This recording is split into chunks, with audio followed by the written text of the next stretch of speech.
Punjab police में promotions दी गई, उन्नति दी गई, तरक्की दी गई, लेकिन पिछले 10 सालों में जो प्रमोशन हुई है वो सवालों के घेरे में आ गई है। जी बिल्कुल सही कहा आपने। 10 सालों में लगभग 18,000 पद ऐसे हैं जिन पर प्रश्न चिन्ह लग गया है। और खास बात ये भी है कि अब इनकी जांच के लिए महज 30 दिनों का समय निर्धारित किया गया है, यानी कि उनको डिमोट करने में एक पल भी नहीं लगाया जाएगा। हिमाचल प्रदेश में पोस्टें निकली थी, रिक्तियां निकाली गई थी स्टेनोग्राफर और टाइपिस्ट की, जी, जिसमें हैरानी की बात यह है कि बड़ी संख्या में एप्लीकेशंस आई, टेस्ट हुआ, रिटन हुआ, प्रैक्टिकल हुआ, सब कुछ हुआ, लेकिन फिर भी कोई भी जो प्रार्थी था, आवेदक था, वो सफल नहीं हो पाया। इसमें सबसे खास बात यह भी कि कोई भी सिफारिश भी नहीं चली। जी, ये बहुत बड़ी बात है। कुल 1349 आवेदन में से 3 पदों के लिए 1349 आवेदन आए थे। इसमें सबसे खास बात ये रही कि किसी को भी इन पदों के लिए उचित नहीं माना गया और तीनों पद ही रिक्त चल रहे।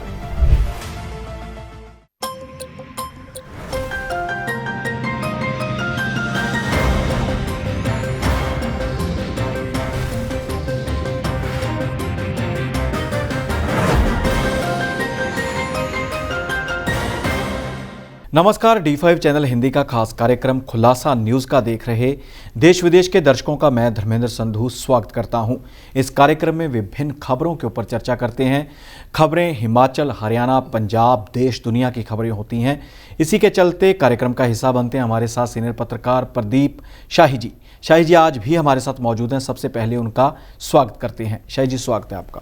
धन्यवाद।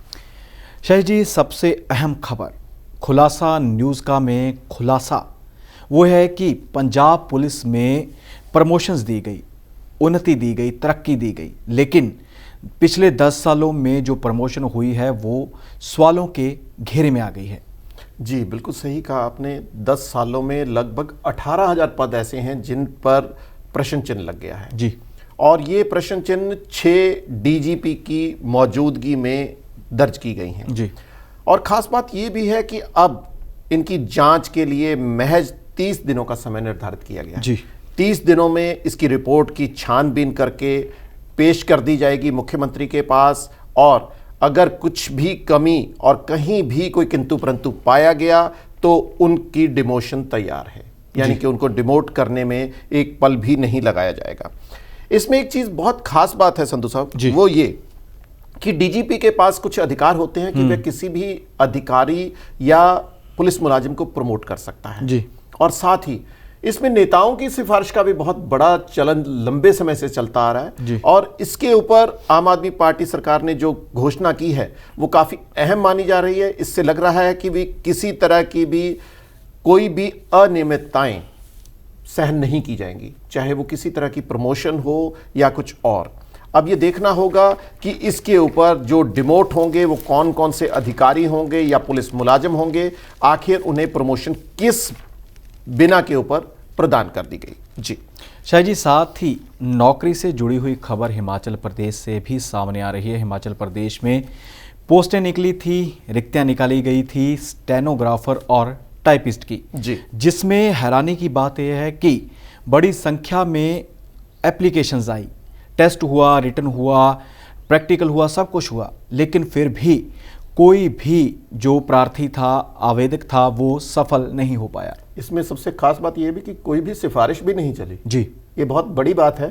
तो ये अगर इस तरह की, मैं खबर से पहले इसलिए चर्चा कर रहा हूँ कि अगर सिफारिशों पर अगर अंकुश लग जाए तो आने वाला समय आम जनता के लिए और जो सही आवेदक होंगे उनको सही रास्ता भी मिलना तय हो जाएगा। जी, संधू साहब ने बताया कि स्टेनो टाइपिस्ट के लिए कुल 1349 आवेदन में से 3 पदों के लिए 1349 आवेदन आए थे और 205 आवेदन निरस्त कर दिए गए थे।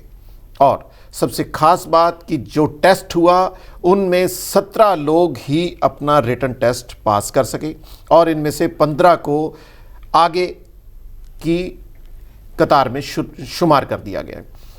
15 में से शॉर्ट लिस्ट करके 12 रह गए जी। और सबसे खास बात कि 12 के 12 ही जो आवेदक थे वो कोई भी स्टेनोटाइपिस्ट का पद के लिए जो रिटन टेस्ट था, जो उनकी क्वालिफिकेशन थी, उसको वो पूर्ण नहीं कर पाए और रिटन टेस्ट में ही वो फेल हो गए। और इसमें सबसे खास बात ये रही कि किसी को भी इन पदों के लिए उचित नहीं माना गया और तीनों पद ही रिक्त चल रहे हैं। जी शाह जी, साथ ही बात करते हैं यूक्रेन व रूस के जंग की।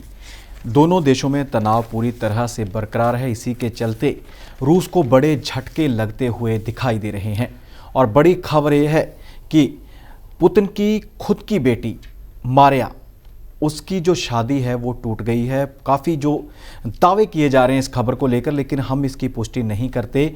जो खबर है अलग अलग वेबसाइट्स के ऊपर, अखबारों में, उसके हिसाब पे हम बात कर रहे हैं कि शादी टूट चुकी है। डच बिजनेसमैन के साथ उनकी शादी हुई थी, बच्चे भी हैं और पेशे से जो मारिया है, जो पुतिन की बेटी है, वो एक डॉक्टर है। बच्चों में जो आनुवंशिक तौर पर बीमारियां आ जाती हैं उनकी एक्सपर्ट है। तो काफ़ी यही सोचा जा रहा है कि कारण कुछ भी हो, लेकिन जिस प्रकार से तनाव चल रहा है उसका असर अब पुतिन के परिवार के ऊपर भी पड़ने लगा है। जी बिल्कुल सही कहा कि 24 फरवरी से लगातार यूक्रेन के साथ युद्ध चल रहा है और स्थितियां लगातार तनावपूर्ण ही हैं।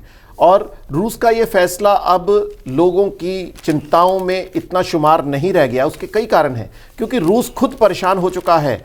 जो आंकड़े सामने आ रहे हैं कि वे इतना लंबा युद्ध छिड़ने में उन्हें आशंका अब सताने लग गई है कि ये युद्ध कैसे अब पूर्ण होगा।